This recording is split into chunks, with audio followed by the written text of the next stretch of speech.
So where is it, how do you understand that the bonding is occurring? Is it strictly a chemical bond? Is it a physical bond that's going to be occurring with that nanoparticle to the biofilm?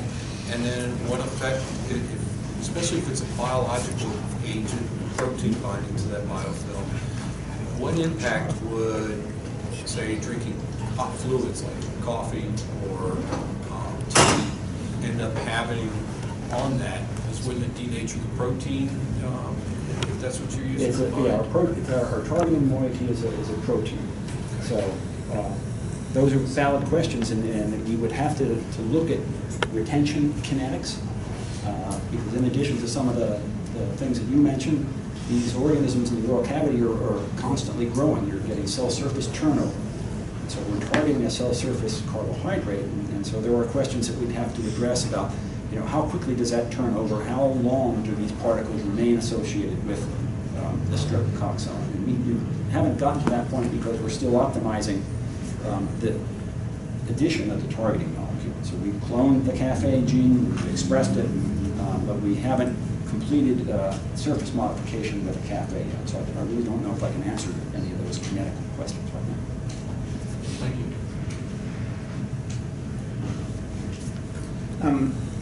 So is the mechanism for bar blocking the PG's ability to bind to the strep, is that just that it's binding up the sites that it would use? Is that what you're... Yes. So we view it as a competitive inhibitor of the interaction of two proteins. And so we know from the crystal structure of the bar region of SSPB that it's a solvent-exposed motif. It's like a little fist that's sticking out in the solvent. We don't know a lot about the molecular structure of its target protein, but we would envision that there's a pocket there that would come and sit over top of it, much like an NR box. That we might have that helix sitting into a hydrophobic pocket stabilized by charge or polar interactions with other nearby residues. There were 2 animal studies you mentioned about inoculating with PG. Yes. And it seemed like the first one, it wasn't your lab, right? It was. That's correct. So when they inoculated a germ-free animal, it was asymptomatic. Correct. And then in your study, it seemed like it caused significant bone loss to do the same thing. We didn't inoculate germ-free. So I guess it was you did a kill, right, with the antibiotic, and then you introduced PG by itself. Is that yes, but you don't eliminate the indigenous community. You just so the reduce difference. it. Okay. So both of the studies, the Haji Shingalis and ours, used wild-type Bacillus mice that are colonized and have an indigenous community. And in both of those experiments, PG induced inflammation and bone loss. It showed the characteristics of periodontal disease. When you removed the indigenous community, PG was unable to induce inflammation. So how do you remove if it's not through antibiotics? No. This was a different strain of mouse. This is a germ-free animal you can purchase from Jackson Laboratories. So like a new mouse, Kind of, yeah. Okay. I mean, you have to house it in really an isolator, and so... Right, Okay. And actually, what Howard and Gala showed, if they took these germ-free animals and introduced them to microbes that they collected from the wild type, then the germ-frees behave just like wild type if you introduce PG into them. Okay. Anything else? That's a yawn right there, I guess, right?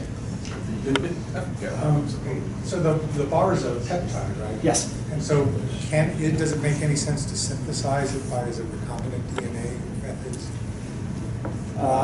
Is it too short, or is it not cost effective, or something like that?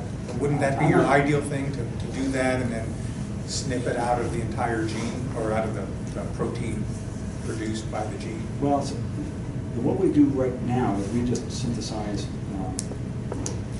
You synthesize a step-by-step sequence. You just do peptide chemistry. Yes. But could you do it just using natural organisms? It's conceivable. And would it be cost-effective compared to your chemical synthesis approach, or would there be side effects that it wouldn't be worth doing it for? There may be purification issues if pulling out of an E. coli background, maybe stability issues also if there are proteolytic enzymes around.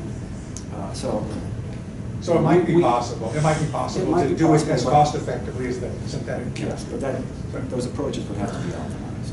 But it maybe isn't a good idea because it's such a short sequence. It looks like it's a very short sequence. It is, it's 27 amino acids, so it would be a relatively small insert in an expression plasmid. You have lots of them along the. Yeah, now we could maybe, Duplicate. multimers. Did you have another? Yeah, I'm not sure, it's more of a hypothetical question. So if you introduce this and it binds bacteria well, which you assume it's going to do, Okay.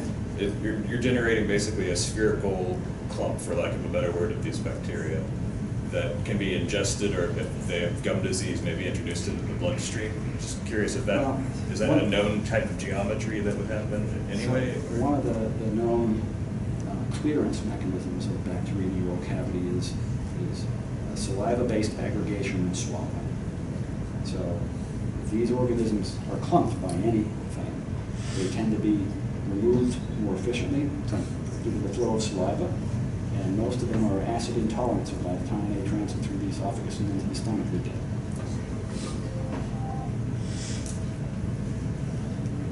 Oh, one more.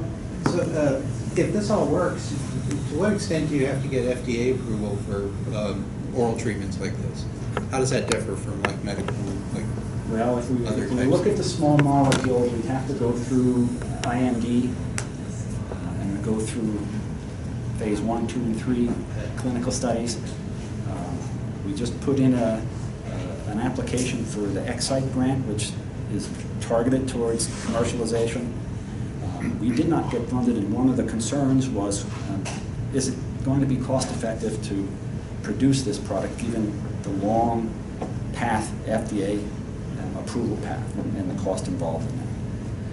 And that's something I can't answer right now, I'd see. But yes, we'd have to go with the small molecules. They would be looked at as a new drug. And potentially, we'd have issues to address with a nanoparticle, even though this PLGA is already an FDA approved, but in this context, they may look at it differently.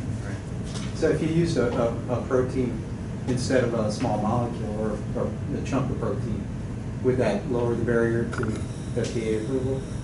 Because it's just naturally hydrolyzed. I think we could make a process. stronger case for an expedited path through FDA if we have using the peptide. In fact, as an example, you go to the dentist and probably have fluoride varnish, right? To combat caries. Fluoride varnish is not FDA approved to fight caries. The study's never been done. It's actually approved as a class 3 medical device that seals cavities.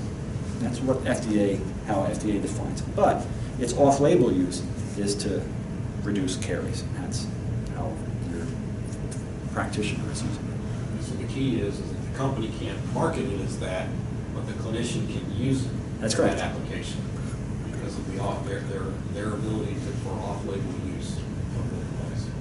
So, I mean, we even contemplated if there was a way that we could, one of the vehicles that we looked at for these nanoparticles or active agents was to formulate into a varnish and said, well, maybe we can kind of convince the FDA that this is a medical device rather than a new drug, but no one else really bought into that.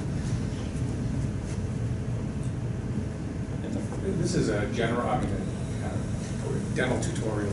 On the bacteria that in the biofilms and the infections, are a lot of the infections just like abrasive damage to the gums as opposed to an actual bacterial infection of the tissue when those biofilms form? I always thought that the biofilms formed, there's lots of calcification, and then it was actually kind of squeezing off oxygen to the tissue and leading to the gum loss. So What's actually going on in the attack mechanisms of the it's different biofilms? for caries. It's a disease that arises from bacterial metabolism.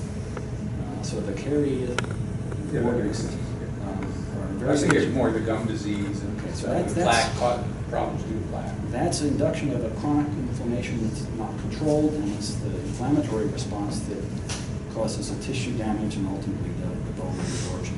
And these biofilms that you're talking about here attack both, they produce cavities and they do that other. The indigenous biofilm has both pathogens in it. I mean, it tend to not be almost mutually exclusive, because if you have periodontal disease, you tend not to have decay. And if you have a lot of decay, you tend not to have gum disease. Cool. And so, you know, it's, the environments are different. So it's an acidic environment favors the S. mutans and the carrier organisms. The just subgingival pocket is a slightly basic community. So S. mutans doesn't do very well in that, and that's why one of the driving factors why that community differs from the supergingival community. And the one you described was the gingivae? P. gingivalis. What is that, and what does that tend to attack? That is an obligate anaerobe that lives in the subgingival pocket, and it has a variety of mechanisms that compromise the host innate immune response. And that's the mechanism why it did what it did in the mouse. P. gingivalis got into this indigenous community, knocked down the complement pathway, and all the resident bacteria benefited from that. So the innate response is compromised. All the bugs see a new environment that they can populate and expand into. Do any of these bacteria, do they go to the Can you do that circulation? maybe offline, because I think we're going to get a riot here pretty soon. Okay. Students are wanting to get to their food. So I think let's go ahead and end it there, and if you want to talk afterwards, that'd be good. Thank you very much.